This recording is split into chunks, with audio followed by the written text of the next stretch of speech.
Chamoli STP plant हादसे में पीड़ितों को 2 साल बाद भी न्याय नहीं मिला, जिसके खिलाफ अब कांग्रेस ने आवाज उठाई और पीड़ित परिवारों को न्याय दिलाने के साथ साथ अधिकारियों पर लापरवाही के गंभीर आरोप लगाए हैं।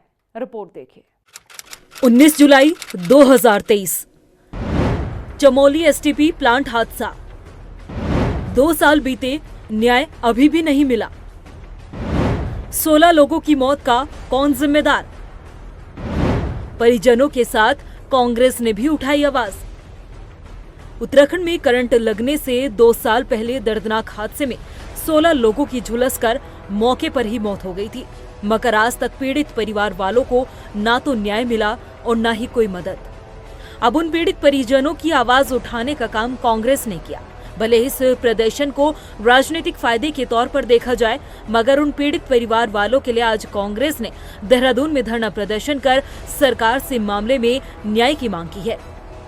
बता दें कि चमोली जिले में 19 जुलाई 2023 को नमामि गंगे परियोजना के तहत संचालित सीवरेज ट्रीटमेंट प्लांट में करंट फैलने से एक बड़ा हादसा हुआ था। इस घटना में 16 लोगों की मौके पर ही मौत हो गई थी और कई लोग गंभीर रूप से झुलस गए। हादसा अलकनंदा नदी के किनारे स्थित प्लांट पर हुआ, जहां ट्रांसफार्मर फटने या तकनीकी खराबी के कारण करंट फैला। जांच में सामने आया कि प्लांट के रखरखाव में गंभीर लापरवाही बरती गई थी, जिसमें पहले भी प्लांट में 3 बार करंट उतरने की घटनाएं सामने आई, लेकिन कोई ठोस कदम नहीं उठाया गया। सरकार ने मृतकों के परिजनों को 5-5 लाख रुपए का मुआवजा दिया और घायलों के लिए एम्स ऋषिकेश में इलाज की व्यवस्था की गई थी, लेकिन 2 साल बीत जाने के बाद भी मृतकों के परिजन इंसाफ के लिए दर-दर भटक रहे हैं। हादसे में मारे गए लोगों के परिजनों ने देहरादून स्थित शहीद स्मारक परिसर में धरना प्रदर्शन किया और सरकार से 1 करोड़ रुपए के मुआवजे और परिजनों को स्थायी नौकरी देने की मांग की गई। धरना प्रदर्शन को कांग्रेस युवा इंटक के अध्यक्ष पंकज छेत्री ने भी समर्थन दिया और मांग पूरी न होने पर अनिश्चितकाल के लिए धरना प्रदर्शन की चेतावनी दी गई। ये बड़े शर्म की बात है और ये विभाग सीधा मुख्यमंत्री जी के पास है, तो और भी ज़्यादा शर्मिंदगी ये होती है कि मुख्यमंत्री जी जो उत्तराखंड के मुखिया हैं और उत्तराखंड एक हमारा परिवार जैसा है, और परिवार में जब संकट आता है तो मुखिया को संज्ञान लेते हुए उसका निराकरण करना चाहिए, परंतु मुखिया ने हमें सड़क पर अनाथ छोड़ दिया है। ये बहुत दुख का विषय है। 2 साल हो गए हैं ये न्याय के लिए दर दर भटक रहे हैं। केवल 7 लाख रुपए देके मुआवजा इनको इतिश्री कर दी गई है, जबकि इंटक का ये कहना है हमारा कि कम से कम इनके 1 करोड़ रुपए प्रत्येक व्यक्ति को जो मृत हुआ है उनके परिवारों को दिए जाएं और परिवार से एक व्यक्ति को स्थायी नौकरी दी जाए उनकी योग्यता अनुसार, तभी कुछ हो सकता है। नहीं तो जो इन्होंने खोया है और जिस प्रकार से पीड़ित परिवार आज सड़क पर है, तो ये बहुत दुख का विषय है। वहीं हादसे की जांच रिपोर्ट में साफ हुआ था कि हादसा तकनीकी खराबी, लापरवाही और सुरक्षा मानकों की अनदेखी का परिणाम था। जल संस्थान, ऊर्जा निगम और संचालन कंपनी के बीच समन्वय की कमी ने स्थिति को और भी गंभीर किया।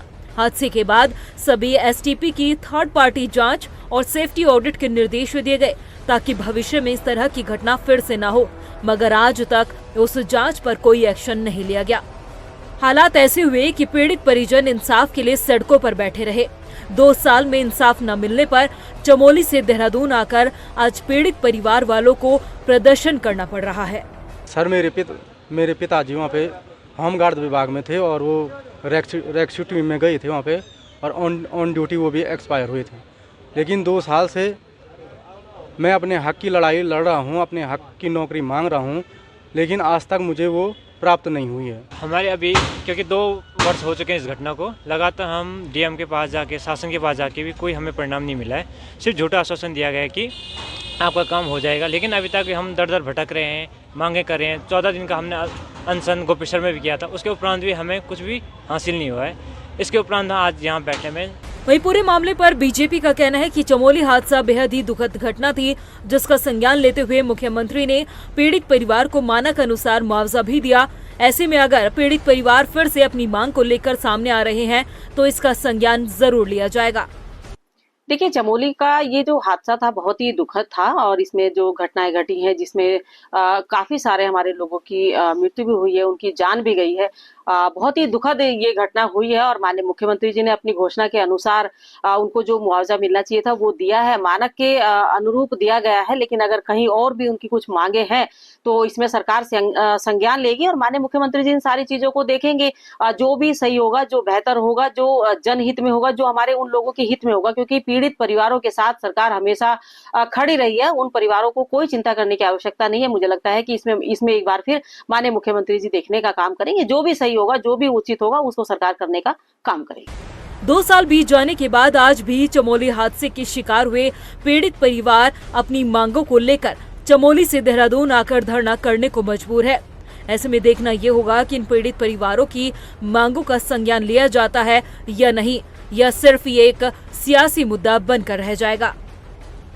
रफ्तार मीडिया के लिए देहरादून से सुशांत सिंह की रिपोर्ट।